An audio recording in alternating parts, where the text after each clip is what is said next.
I walk a straight line, shackled and chained. Oh, gruesome Gertie is calling my name. There is no mercy in this penitentiary. Just ask the Hillstring Gang or Angola 3. I'm here for life, I'm here to die. Inside these walls, inside the wire. And when the wolf cries, I know it's over. Oh, bloody Angola. Oh, bloody Angola.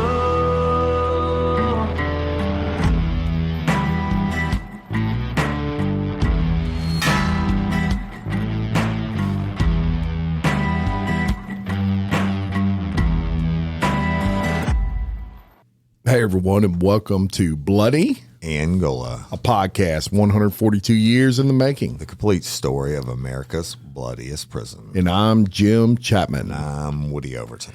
And we're going to talk about Camp J today, Woody. Yeah, y'all, this is the Camp J was always controversial, and certainly we can't cover all of Camp J in one episode, but we're not going to make a series out of this. We're just going to bring you some as we go along. Everything from Jim's phenomenal research on stuff and some of the stuff we're going to play today, to in the future having former inmates that were in Camp J and all that.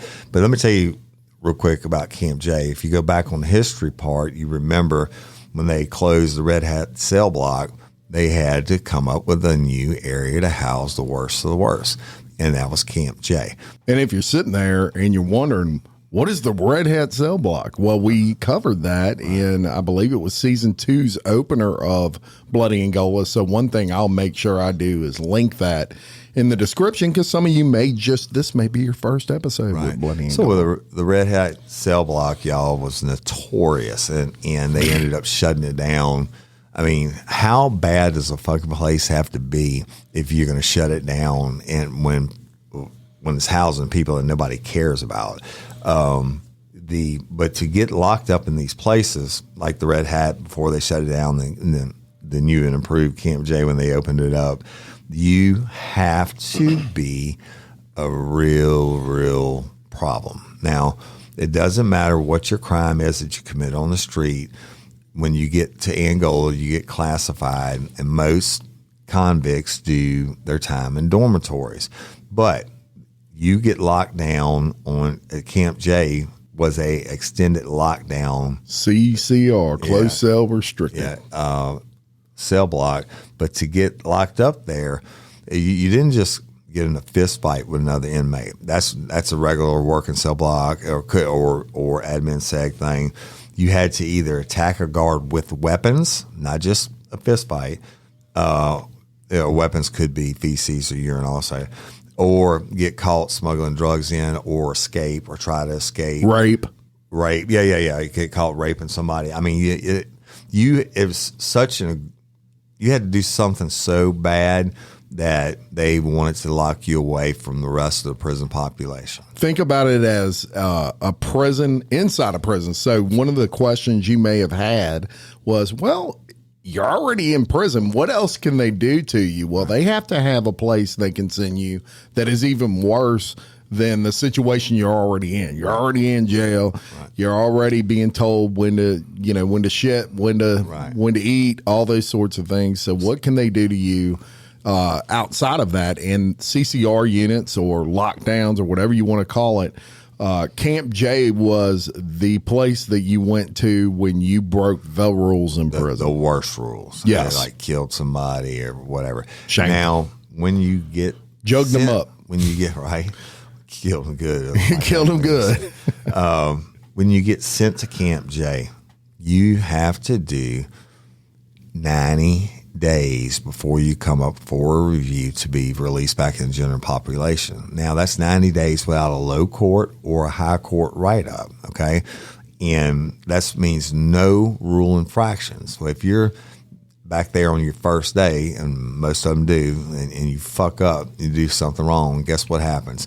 You know you got to finish your other 89 days, and you're going to automatically get rejected. So these guys aren't, model citizens or convicts by any mean, and they get the other 89 days to fuck up, and you can't do them anymore. Shit, when your review comes up again, you're automatically getting denied, and then you get a clean slate for the next 90 days. But they got convicts in Camp J that are housed there forever. Forever. I mean, like so many years. And I guess we should tell them a little bit about it. One thing I want to go into before we do that, just to paint the picture here. Right, I was going to paint the pictures of the cells and everything else. Think of it like this, y'all, and if you were like me and you were raised and your parents would do this to you, maybe you'd say a cuss word. You see how that helps? I still say cuss words every now and then. But maybe you'd get the soap. Yeah, get the soap. That's one version.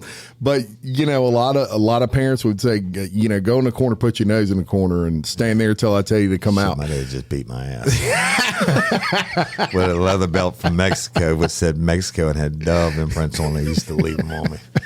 But I promise you, I deserved every one. Everyone else. But you put your nose in the corner, and you'd have to sit there till your parents, and 10 minutes seem like 10 hours, right? Oh. That's your parents' version of Camp J. Yeah. That's their way of putting you solitary by yourself, where all you have to do is focus on your nose in the corner. Well, that's what Camp J is, but obviously on a much higher level. Yeah, and so they're locked up 23 out of 24 hours a day, and most of the time, I would submit to you, they're locked up longer. They didn't get that hour out. Right. But if you got an hour out, then back in the day, they only gave them like one phone call a month. But if you got your hour out, it was for a shower and just sweep out your cell real quick, and because they weren't letting trustees in your cell. I mean, these are bad motherfuckers. Yeah. And you get out. Now, I remember being a boy and going to Angola on a school tour, and they took us to Camp J. And outside the front of the camp, they had the exercise yards. Now, it's not open yards. These were fenced in, wired in yards, probably dog pens, basically. Basically, yeah. I was going to say like 15 yards around. And I remember going up, and there was this convict, and he was shackled now, but he only had one arm. He was shackled with his one arm, shackled with his feet, and he's running that circle. But guess what? They called him Wingding, and we've got to do an episode on Wingding. Wingding had tried to escape, and they shot him at the gate and blew his arm off, and they killed the other guy during the escape. We'll tell that story one day. But Wingding was running around in circles, and there's a bunch of impressionable kids, and he's like, "Fuck you motherfuckers. Y'all want to come in here and stare at us like fish in a bowl, you fucking motherfuckers. I'll kill all of you." Right? What they going to do to him? Yeah. All right? He'd already been back there like 15 fucking years. He ain't getting out, and he was going to speak his mind. Yeah. But when Camp J opened, it was a brand new facility and top notch. But guess what? They ain't put a lot of money in Camp J. And it would become known as the worst cell blocks in the United States of America, and probably in the world. And you've heard of us talk about this before, but budgets are always an issue with prisons, no matter where you are in the country. Angola is no exception to that, because obviously us as free people, the last thing we want to do is have to pay for prisoners, right? Now it's a necessary evil. Yeah. You've got to, it's just like insurance. You've got to have it, just because if we didn't pay for these prisons, you'd have everybody roaming free, and that would obviously be a problem. But Camp J, when it opened, it was brand new. Well, as budgetary things came through every year, they would cut the budget for Angola. And so what do they start looking at? Well, we got to cut staff. We've got to cut. We don't need to fix that air conditioner that broke, although Camp J didn't even have that. But whatever it may be, they cut where they had to, and Camp J got cut a lot. Camp J got cut more than anything else. Sure. Because nobody gave a shit. It's CCR, right? Now, think about it, y'all. If you got 6,000 inmates or 5,800, however many it was, you've got that certain percentage. Now, it's all rapists and murderers and armed robbers and just the worst of the worst, but most of them are doing their time, not letting their time do them. But you have a real big factor on Camp J. I mean, that certain percentage of that population that's in Angola, they're in there for not obeying the laws, for murder and rape and everything else. But there's a certain percentage when they get there, they're going to continue to act out. It's the only thing they know. And I'm going to tell you right now, a huge percentage of them have severe mental issues. I'm talking about like cray motherfuckers, right? But you know what? The state, especially back in the day, they only had one doctor come in from Baton Rouge, whatever. These guys didn't get the treatment and especially the mental stuff that they needed. So the cells are so small, y'all. It's a single man cell. It has a shitter, a little bit metal iron desk, and that's basically about it. And I think it's like 5 steps down, 5 steps back, and you probably could reach your arms out and touch both walls. Yeah, and it's a closet. You don't have any direct visual contact with anyone else, and it's just the place that you didn't want to go. Now, again, it is used to take these worst of the worst, the ones that act so bad inside for the most serious charges, and they get them out of the general population so they can't continue to rape, murder, or attack staff or whatever it is that they were doing in that general population to get swung. Yeah. And explain to them what getting swung is. All right, getting swung, y'all, means that when you're in the general population and you're living on these dormitories or whatever your job may be, if you do a rule infraction, you get, that's the term, we call it, get swung. They swung your ass to the cell block. I remember when you were talking to Kelly Jennings, and you used to say, did you swing your clerk? Right, and I'm like, what? Yeah. What is that term? Yeah, so getting swung is something you didn't want to have happen, but it happens. Even like Kelly's clerk and clerk, not clerk, I didn't have a clerk, but trustees I would have, and if they, invariably, they're going to try to get over on you or do whatever, and you swung their ass and they lost their privileges. They may go to admin seg before the hearing or whatever, but if you're a real shithill, like you attacked an officer or you raped someone or whatever, then they swung you to Camp J at Angola, and you didn't want to go there. You didn't want to go there. So just the fact that it's Camp J, guaranteed when you step foot on Louisiana State Penitentiary to Angola, and typically it's a life sentence. So you step foot, word travels fast, and I'm sure you're walking down that walk and they're catcalling you, the other prisoners, and hey, and you remember what the one guy that on the documentary said, the white guy, he was coming out. And y'all, I submit to you, I'm not being racist. I submit to you that if you're Arnold Schwarzenegger and you're white in prison, you got a problem. They're still going to get you, right? Yeah. Because on a cell block that I would have it, if there's 98 or there's 100 inmates, 98 of them would be African American, and you got your 2 white boys, right? But that guy said they interviewed him on that documentary, and he said, "Yeah, well, I'll tell you what you don't want to do." He said, "Everybody knows you're a fish when you get there, and you don't want you coming down the side for the walk, try to carry all your shit." And they're like, "Oh, let me help you carry your stuff." He said, "Don't do that, because then they come to your bunk at 9 o'clock at night and take your ass." Yeah, right? Yeah. Remember I helped you carry that pillow? Bent over, boy. That's it. Yeah.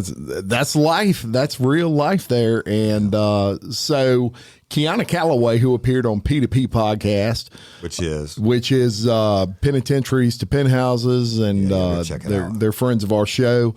And he went on there and was discussing his firsthand look at Camp J. But before we play you that clip, I want to read you something that he wrote. It was a blog online, and it says, I was just 17 years old when I was sent to solitary confinement in Camp J, one of the most severe lockdown units at one of America's most brutal prisons, the Louisiana State Penitentiary in Angola. I languished in solitary for 16 months. Back then, I didn't know that Louisiana was solitary confinement capital of the world. All I knew was that I had been convicted of a crime I didn't commit, and I had to maintain my humanity in one of the most dehumanizing places on earth. It's called 23-in-1 because you spend 23 hours alone in your cell and 1 hour to take a shower and make a phone call if you're allowed.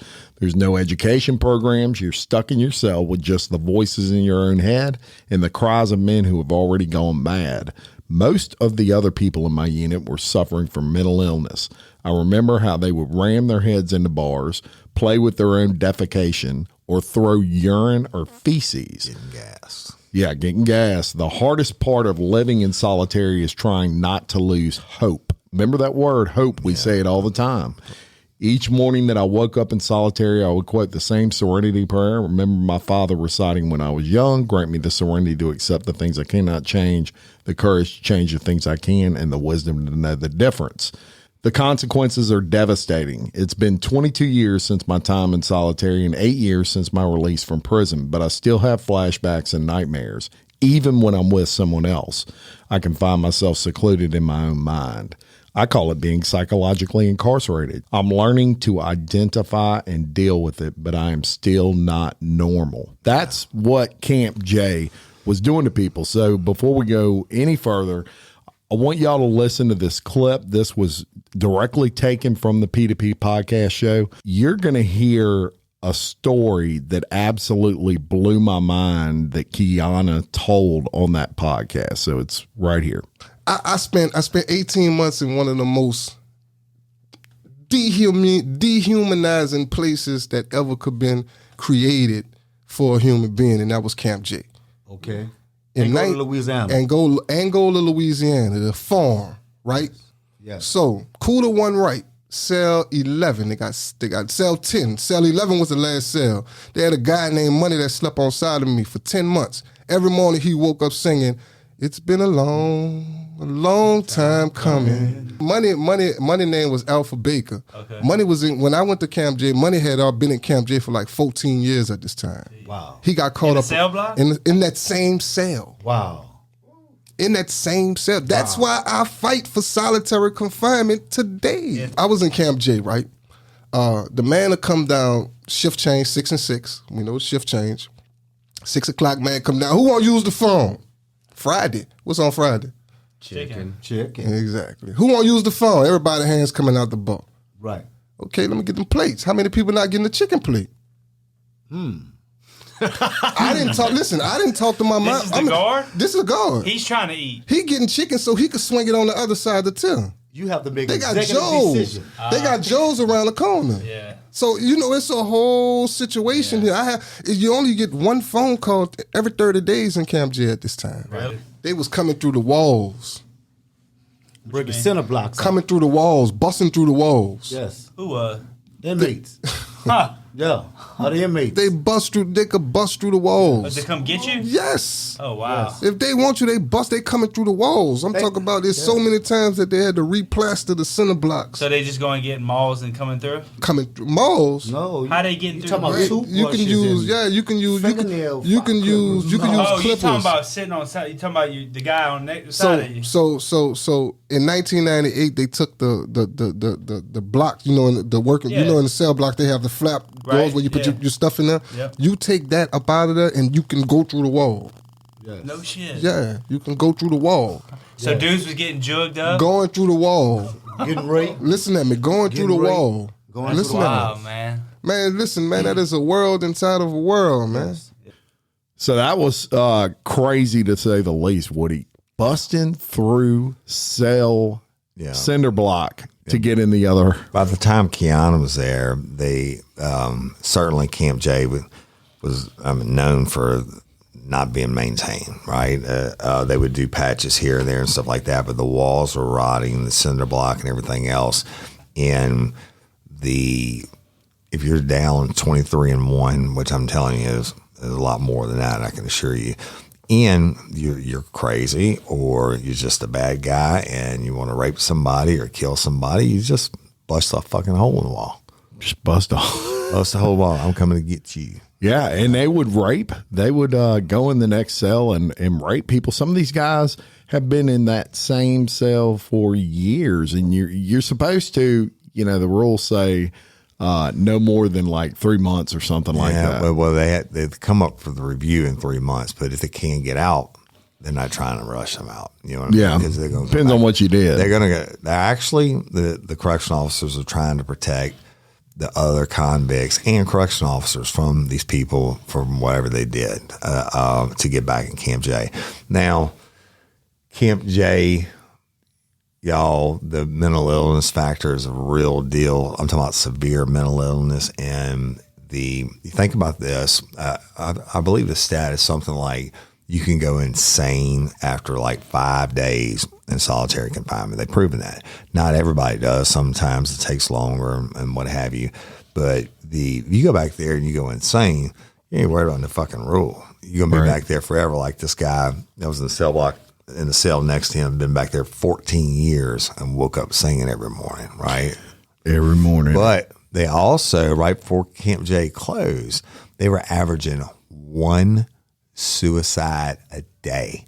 You're talking about 365 people a year killing themselves because they can't live in Camp J.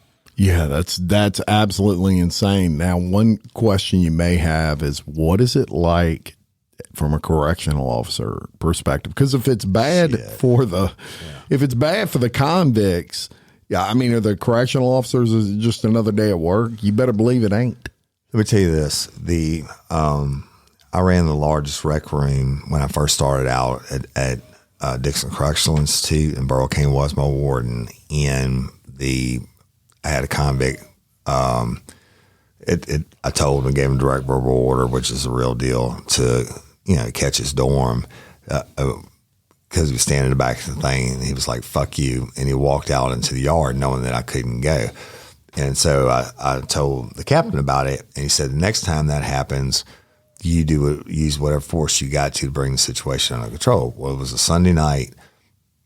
Convict was standing on the back wall, and I cleared the rec room, and he wouldn't fucking leave the wall. And I told him, I said, "Catch your dorm." He said, "Fuck you, white." That's what he said. "Fuck you, white boy." And I said, "Okay." So I hit my pager, and I jumped on him right as he's starting to enter the dorm, and we went fisticuffs. And one of the only fireable offenses for civil service is not helping another correctional officer when they're in a fight. When my captain said he hit the door of the rec room and didn't see me, all the people with radios are coming, right? Then he knew sugar turned to shit. It was a bad show, and came down there, and he was like, pulled me off. I'm in this big fight in front of hundreds of inmates. Oh. And the correctional officer on the desk like, "Fuck that, I ain't getting involved." But back, why am I telling you this? Because Burl Kane, and they sent me home that night. I thought I was getting fired. And Burl Kane brought me in his office the next day, and he said, "Son, I'm going to send you somewhere where you can fight every night," which was the working cell block, which was the worst one at DCI in the 2 admin secretaries. But the rule was, if you don't want to work back there anymore, he said, "I can't handle it because it's bad shit." And it's like a mini Camp J, but not nearly as bad. Sure. Yeah. But you're fighting every night, and you get gas. Oh my God. Gas, y'all being that you walk down the tier, and they have screens, not cell bars. They have screens they'll save up their shit and their piss and throw it on you, right? And then they know they're going to catch that ass whipping, and but even if they act bad in that cell there, you got to extract them and take them out and put them on admin seg until they hear them. Well, they're going to fight. They flood their cell, stop the toilet flooded. Then they'll cover themselves with shit and piss. So you got to put your hands on them and stuff like that. Now, Camp J, holy shit. If these people are killing themselves, and I worked many suicides on the cell blocks, but none of them are easy. In Camp J, hanging themselves or however they're doing it, slitting their wrists once a day. Yeah. So the correctional officers, fuck, you got to be a special breed to work back there. Yeah, you really did. And just to give y'all, paint a little picture of the size of Camp J and things like that, it was 4 tiers. Right. Okay. So Tiers being long rows of cells, y'all. and they were 13 cells on each side of these 4 tiers. And, you know, at its peak, Camp J had as many as 400 prisoners. Now, you may do the math and say, well, wait a minute, that doesn't add up if you have one person in a cell. Well, there was a time they were stacking 2 in there. Right. And it's because they had so many people acting out at Angola, and they had to send them somewhere, and Camp J was the answer. And so, hey, guess what? You just got a roommate in your 5-foot wide cell. And you know, you pray your roommate isn't mad, right? Yeah. Not mad, like angry mad, but like crazy mad. And I mean, you know, bad shit. But y'all, Camp J, the names of the cell blocks were like Alligator, Barracuda, Gar, and Shark, whereas like Camp D is Falcon and what bird names. Yeah, they and had stuff like units. that. The main prison compound, the dormitories are named after trees. So, but Camp J was the worst of the worst, and you had told me this earlier, and I believe this wholeheartedly. Okay, I guarantee you the call in, and it's civil service, right? So you got so many days, call in sick and all that. The call in on Camp J, they're like, fuck, I ain't going in today. Well, guess what? Somebody else had to cover that shift, and they are correctional officers that say, hey, you got to go to Camp J. They're like, fuck that, I quit. So y'all, I'm going to tell you about, you know, the correctional officers. Yeah, some of them just would rather quit than go work at Camp J. But I'm going to read you from an article, so just bear with me. It's called Challenges at Camp J.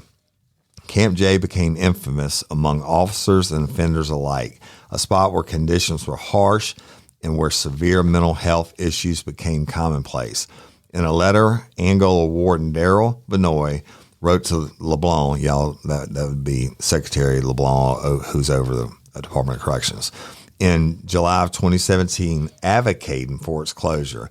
Benoit explained that within 1 year, 85 correctional officers assigned to Camp J had resigned, retired, or were terminated. The challenges staff encounter at Camp J are more complex than other areas of the institution, Benoit wrote in the letter, obtained by the advocate in a public records request. Numerous times upon an officer's knowledge that they will be assigned to Camp J or loaned to Camp J for work detail, they will leave work sick, walk off the job, or report to Human Resources to resign. Completed in 1976, Camp J has 4 cell blocks, each with 8 tiers made up of 13 single-man cells. It was used to discipline offenders following grave infractions of prison rules such as fighting with a weapon or for behavioral issues. Officials have said with the opportunity for offenders to earn their way out after meeting certain conditions.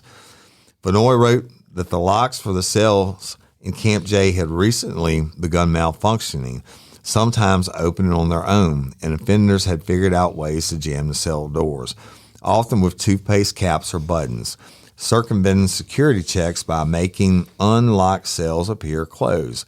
Weapons use had been on the rise along with security breaches, Benoit wrote, with 44 weapons found at Camp J in the first 7 months of July 2017. Secretary of the Department of Corrections LeBlanc said he felt especially glad they closed the facility, knowing of its compromised security after hearing about the inmate fight that killed 7 in a South Carolina prison. I think we made the right decision. It was a public safety issue, a staff safety issue, and an offender safety issue, LeBlanc said. Advocates say Camp J rates of suicides and attempts have become a major issue in the desolate cells. 2 suicides occurred on the same day in April of 2016 at Camp J. LeBlanc acknowledged there had been some suicides at Camp J, but said they were unfortunately happened everywhere in the prison complex and were not the driving force of Camp J's closure. I may have got my shit wrong, but I heard from somewhere, probably somebody that worked there, that they were averaging one a day at some point. Oh, I'm sure they were. And That shit never gets advertised, ever. Unless it's that dude in Baton Rouge I did a story on that killed people at random the first day at Angola. He hung himself. yeah, and one of the key things that was said in that article just now was 44 weapons. Me and Woody say this all in a couple months. But they're in their cells. Yeah. It's not like they're out in the yard hanging, going to work in the kitchen. Shit, they got 44 weapons in a couple months. And Woody and I say it all the time that prisoners are they have a lot of ingenuity. Absolutely. And all they have 24 hours a day is to think about how the heck can we get weapons? How can we do this? And they get them in there. Yeah. You go out to a yard anywhere in Angola and you're going to find shanks buried in the ground. That's where they put them. In cells, anywhere else. I mean, it could be anything from a melted state issued toothbrush. And, it doesn't take a lot to make a weapon, y'all. But at Camp J, at its peak, housed more than 400 prisoners being disciplined in solitary cells for more than 23 hours a day.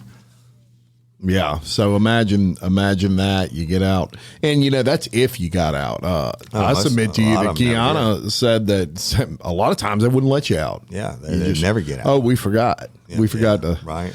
You need to see the sunshine. Right. You need your vitamin D. And we're not saying some of those people that well deserved being in solitary. Maybe they killed somebody in there or whatever. But very harsh environment. Now, interesting little sidebar fact for you. So Harry Connick Jr., who is and you go to New Orleans and you don't know who Harry Connick Jr. Well, is. his daddy was a district attorney forever. And he was an amazing actor and singer. Right. And Harry Connick Jr. was studying for a movie, and I guess he was going to be a prisoner or something in that movie. So he contacted Angola, and he said, look, I want to stay like 3 nights in Camp J, and I want to really get into this role and know what it's like to be in solitary confinement. And Angola was like, okay. So they let him go, and he goes into Camp J. Y'all, he didn't make it one night. Not one. Harry Connick Jr. said, let me the hell out of here. I think I got it. Right. I got a taste of what that's about. Yeah, I mean, not one night in Angola's Camp J, so that tells you about it. It's looked at, Angola's Camp J was looked at as a punishment camp, as we explained earlier. It is where you go when you break law in prison, and serious laws. Yeah. Serious laws, and you're not permitted to have even the basic of things. You don't get toiletries. They give you toilet paper while you're in there, but you can't go buy any at right. You're not getting any canteen or anything. Yeah, at the canteen you don't have any of those privileges, and canteen is a privilege. That's right. The food. Let's talk about the food for a second. So you got a loaf when you went into Camp J. Y'all might be saying, what the hell is a loaf? Loaf is basically where they make everything for the general population that night, okay? And they might have peas, and they might have a little bit of sloppy Joe, and they might have they got a 5-course meal. A loaf is at the end of the night when they take all of that and they dump it in the same trough, and they mix it up like you would your dog, right? Okay? They mix it all up, and then they make a loaf, almost like a meatloaf out of it, and they just give it to you. The deal is, the rules are, you have to feed them. They have dietitians that work in the prison, y'all. Each convict has to have a correct amount of caloric intake and in a balanced meal or whatever. But I submit to you, I don't want my shit blended up. Let's say it was mashed potatoes, hamburger steak, carrots, and a piece of cornbread and a piece of pineapple turnover pie. You just mix it all up, and they serve it to you in one loaf. Yep. And in addition to that, another harsh living condition there was they had no AC or heat or anything like that. Screens on the windows. I mean, here in South Louisiana, it is 100 degrees in the sunshine, right? In a cell with no ventilation, you're talking about it being probably 130 in there during the day. Stunk to high heaven. And they would actually, look, this was common. You'd strip naked and you would lay on the concrete because that was the coolest part of the cell. Right. And that's how you would sleep. Right. I mean, imagine that, right? But here's a problem. For many, many, many years, they didn't even have insect screens on the windows. Now, you are surrounded on the Mississippi River by three sides and swamp and all these big open agriculture fields. The mosquitoes, I mean, I know how they are in South Louisiana anyway, but the mosquitoes in Angola are like saber-toothed rock breakers. They eating that sugar cane out there. They're like rattling the window. Terminator mosquitoes. Right? And they come in, and look, you can't stop them. I mean, to me, that would make my ass go crazy. Another inmate has told a story that, okay, so they had a drain that was at the end of the tier, and you would wash out the cells as people would I guess, get put back into general population. And or when they gas officers and stuff, I mean, yeah, they you still just had to spray be, down. you got to get the shit and the piss out. Oh, so gross. And they try to I know when I used to run cell blocks and they got that hour out, they would clean their own cell. Most of it, unless, mental illness, a lot of them just didn't give a shit, but most of them don't want to be in any more stank than they have to be. Right. So they would, as they would have these issues, they would spray down the cells, and there was a drain at the end of the tier. So the rats, and I'm not talking mice, I'm talking squirrels. Yeah. Rats. Field rats. Yeah. So they would come through the drain. So from underneath. So obviously these drains have been eaten away underneath the ground by these rats, and they fit through the hole of those drains, and they actually come up from the freaking ground, come out of the drain. And this was pretty much every night. And the prisoners would have to throw things at them to keep them from coming in the cell. They'd sit there and stare at the prisoners, not unlike the Red Hat cell block. Right, exactly. And they'd be like, food and cotton. I see you have some clothes on maybe at that moment. I'm about to get me some. Yeah, because they hungry too. Rat got to eat too. And you ate all the loaf. I can imagine the ones that fell asleep and did get eaten on. But it just a horrible situation. Yeah, so they're staring at them. As the years went on, and we're gonna tell y'all many, many stories. We should probably have our own Camp J episodes or companion episodes, but we're gonna tell you many, many stories about it. But it's just it went down, opened in the early 70s, and it just went to shit because they didn't care. They're pretty much lost souls. Locked back there, and I would think most of them didn't get out. So they even had Woody, a death row inmate at one point that was placed in Camp J, and his name was Abdullah Hakim El Mahmoud. Okay, and he sued the prison. Let me tell you why. Let me tell you why he sued him. He sued the prison and said, "I want to be moved back to death row." Holy shit. Because Camp J was so bad, he's like, screw that. I'm on death row. I need to be in death row. Right. Give me my death row. I mean, it tells you how bad this was, y'all. Yeah, just you're suing to get to death row? Right. Whew. Yeah. Well, a lot of them, escaped by killing themselves and just the most unimaginable conditions and, no air. Well, most of them don't have air conditioners, but not even fans. Locked up 23 and 1. No canteen, no privileges, no church, no education schools. No, but all those things we talked about, like in the Bloody Angola Live, you got to give prisoners hope, and then ones that grab a hold of the hope, like the programs and stuff like that, it helps to control them from acting out. But they're like, I don't really want to lose these privileges, right? They don't have any fucking privileges, Camp J. No privileges, and there's story after story of just these horrid things that went on. I've heard a story that there was a stairwell, and that stairwell did not have cameras like the rest of Camp J had, and prisoners, whether it was deserved or not, I don't know. But prisoners would be moved to this stairwell and just get the shit beat out of them, by somebody. And it can't be seen. Yeah, where it can't be seen. So, so it was a really bad place. And it's important to remember how CCR in general, whether it was the Red Hat or whether it was Camp J, why those got started. Closed cell Angola. restriction, y'all. Yeah, closed cell restriction. Those got started because of an escape back in 1933 that we told you about. That was in response to that, because before that, Angola was just open camps. Right.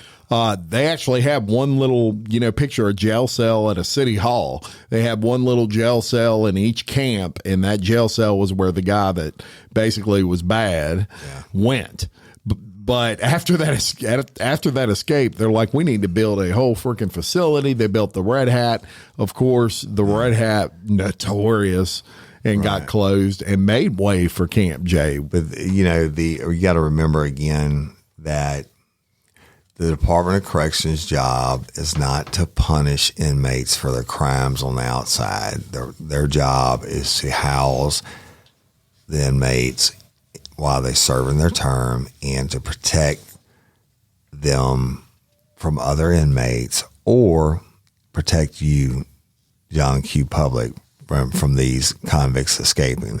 Camp J, I think they probably started with good intentions, but it ended up being a whole nightmare.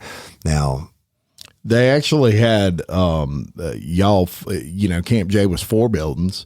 So one was actually an open dormitory, and that open dormitory was not for the prisoners of Camp J. That was for the trustees. They had trustees just for Camp J. Right. And they would be the ones a lot of times that were cleaning feces and spraying the. Fuck, I wasn't doing it. Yeah, I wouldn't want to be a trustee for Camp J. Good Lord. Yeah, I guess it's better than being in the field swinging a hoe. But let me talk about this, Jim, real quick. And I think you have a clip on it. Matter of fact, I know you do. I wanted to talk about even how other inmates think of Camp J. Okay? Now, you could say this interview was coerced, whatever. But it is by 2 of Angola's most famous inmates, William Rideau, who was the editor of the Angola Light, and William is a black male, and Billy Sinclair, who you heard us talk about in the Brent Miller episodes. And at that time, Billy Sinclair was on death row when Brent Miller was brutally murdered, and he talked about hearing the inmates being tortured and all that stuff during the Brent Miller investigation. But years later, when this Angola, it's not that many years later, when there became public scrutiny in like PBS and different news channels want to look into this, all this outcry, these horrible stories they're hearing about Camp J. Now, this is for CNN, Fox News, and social media and all that. So, what they put out is pretty much what they put out. So they have Rideau and Sinclair in freshly pressed blue LSP shirts, and Billy Sinclair's hair is combed neatly, and both of them are very articulate, speak very well. But they do this interview and play it for you now, and then we'll talk about it. Members of the Louisiana Coalition on Jail say they have statements from former Camp J inmates attesting to the brutality within the facility. However, 2 inmates we questioned, Wilbert Rideau and Billy Sinclair, who are award-winning editors of the Prison News magazine, have a different perspective on the nature of the violence at Camp J.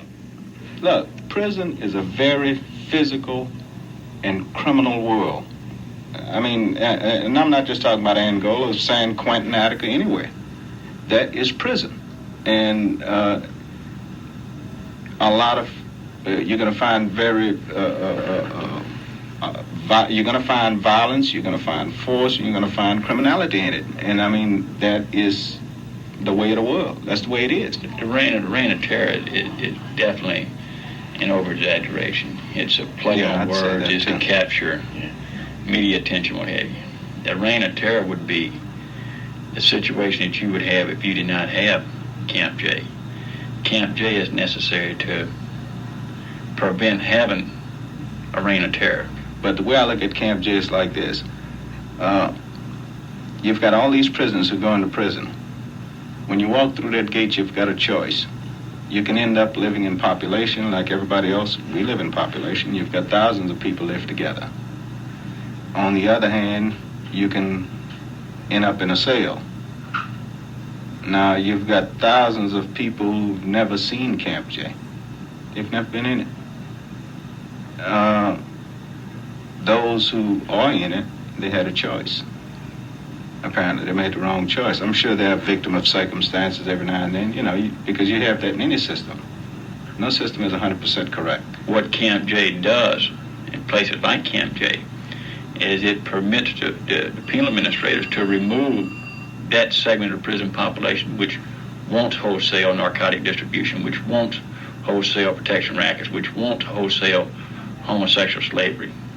You can take, when you have a place like Camp J, and you can isolate that segment of the prison population from the rest of the whole population, who want to go about, just like anyone else in a free community, who want to go about doing their time as peacefully and law-abiding as they can.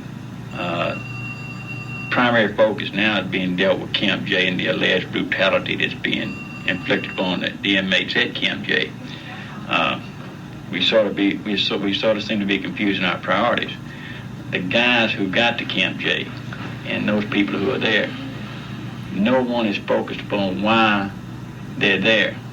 What about that 18-year-old kid that was raped, that was brutalized, and that was maimed both psychologically and physically by the guy in Camp J? What happened to him? He's sort of lost in a shuffle. And if the guy at Camp J, because he throws a bowl of urine on a free man, gets wrapped upside the head for doing it, that becomes brutality. But what about the homosexual rape that he inflicted upon some 18-year-old kid and the damage that was done to him? I mean, so it's sort of like that gets lost in a shuffle. We don't place we seem to be confusing our priorities, I'm not saying that because somebody rapes an individual, you're supposed to take and whip them with ball bats. Well, who's confused? Do you think these groups? The groups are. That are filing suits? Vodka's group has not ever alleged or made any kind of a statement or charges about the brutality that prisoners inflict among themselves.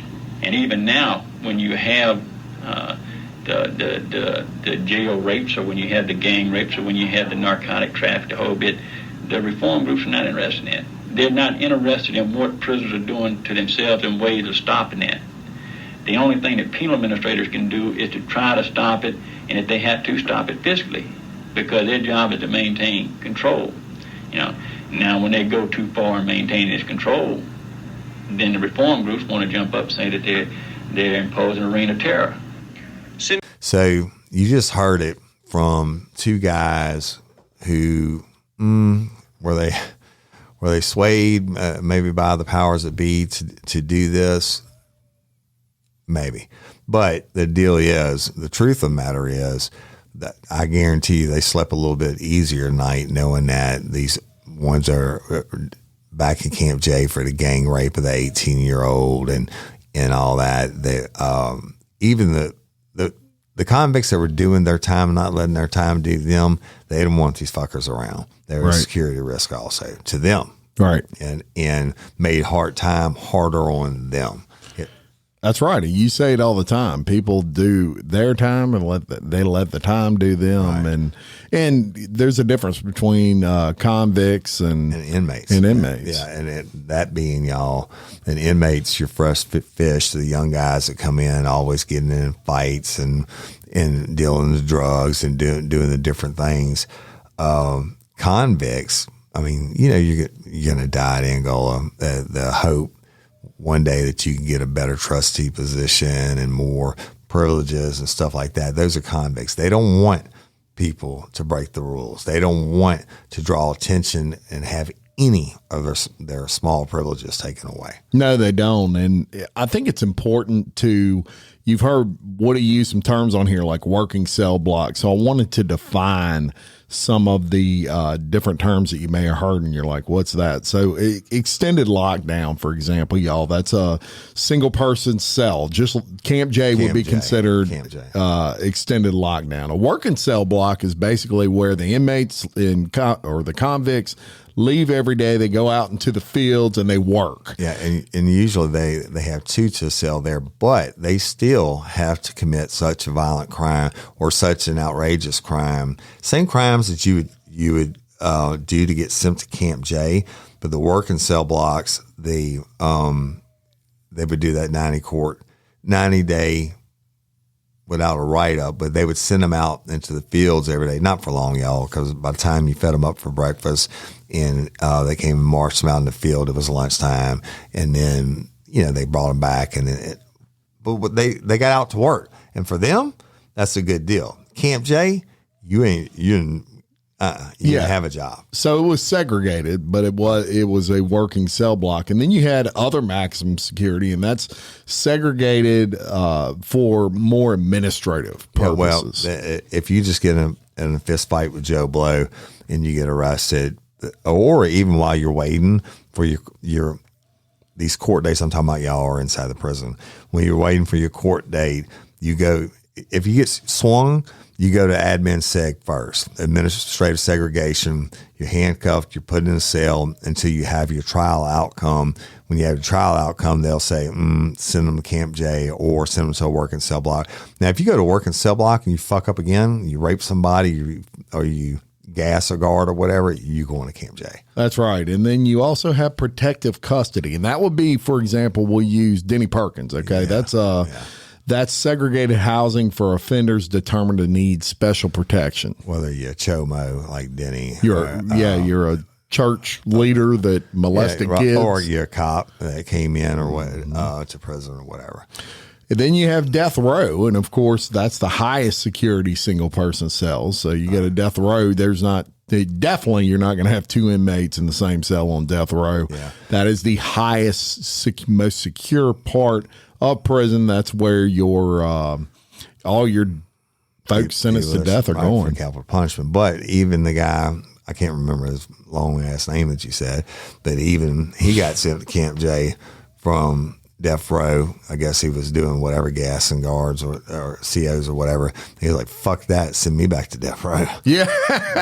Yeah. So, he didn't like Camp J too much. And then the last one is treatment segregation. And that's where you're under for some medical reason, you're segregated. Yeah. So maybe it could be suicide watch or anything like that. In 2018, Camp J ceased to exist, and primarily the letter that Woody read you a little earlier by the warden Van A.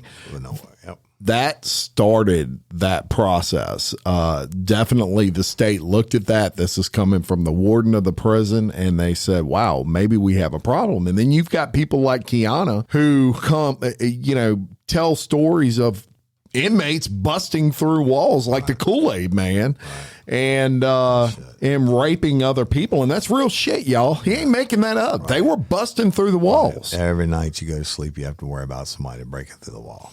Yeah, so obviously the rats.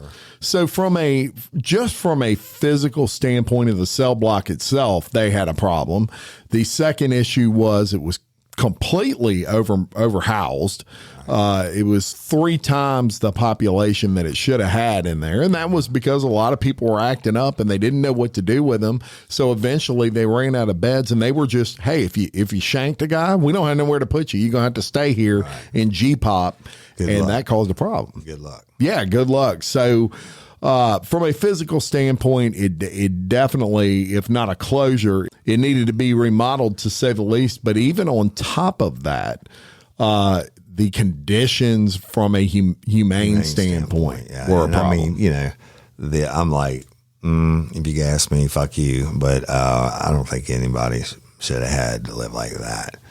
That's right. So it did close in 2018, and you may wonder, well, what do you do? Where do you send these people? Well, they didn't do away with segregation in prison. Obviously, you have to have an answer to those acting out, and so they went to more of a CCR type thing where it's just closed cell restricted, but you still have access to things like basic toiletries and newspapers and stuff like that. Before that, if you were in Camp J, you had no communication whatsoever. And they also ensure nowadays that you do get that hour a day.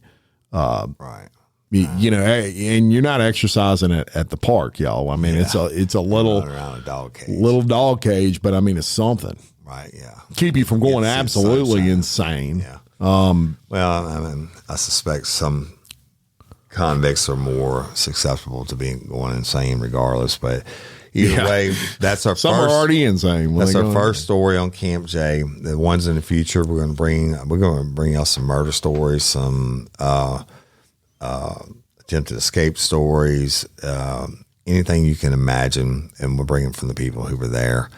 So, but we want to introduce y'all to Camp J. You heard us talk about it a lot, and it is what it is, right? Yeah. It's basically hell on earth, or what it was. That's right. And we just did a live this weekend. Two lives, a weekend of lives, and just want to thank everybody who came out. We told the story of the, just horrific prison murder of Captain David Knapp's and the hostage taking of Sergeant Radia Walker and Lieutenant Cheney. Yep. And it was fire. Very, very important story. And we had fans come in from Dallas, from Tennessee, from Houston, whatever, just to see us, and we were blessed to have them. I think we did the story justice, and it was a great success. So thank you again, Southeastern, and Crystal Hardison. Oh, she's awesome. And so one thing we are going to do is we were videoing that particular live, and we are going to put it on for some patron members. If you're a tie down tier or above, right, you will get access to the actual video. So if you couldn't make it, we're gonna upload it as soon as we get it. It may be a week or two before we get it, but as soon as we get it, we're gonna upload it to Patreon. And if you're tie down team or above and you couldn't make the live, that's okay. You still get a chance to watch it. If you're not a patron member, you can join and take part in that. Yeah, and we want to thank our Patreon members. You rock.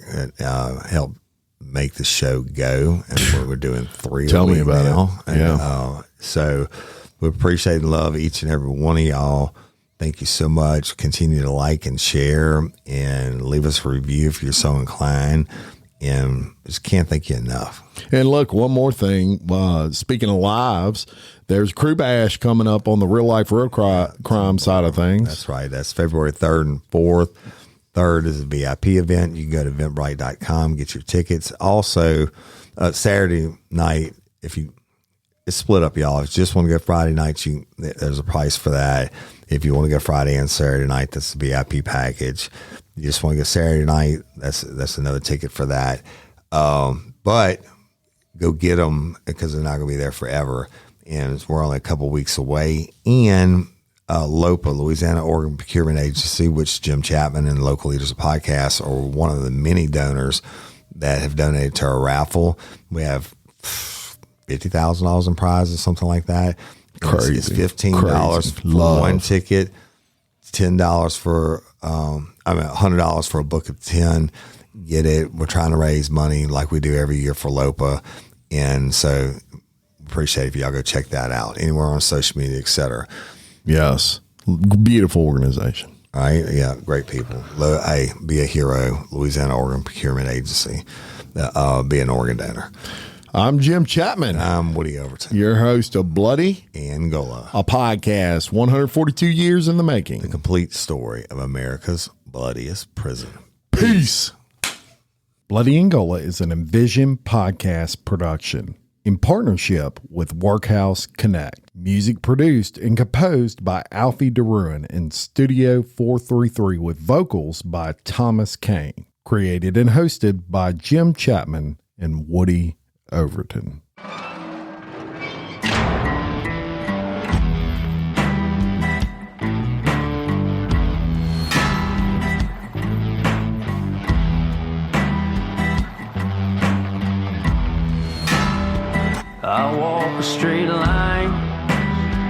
shackled and chained.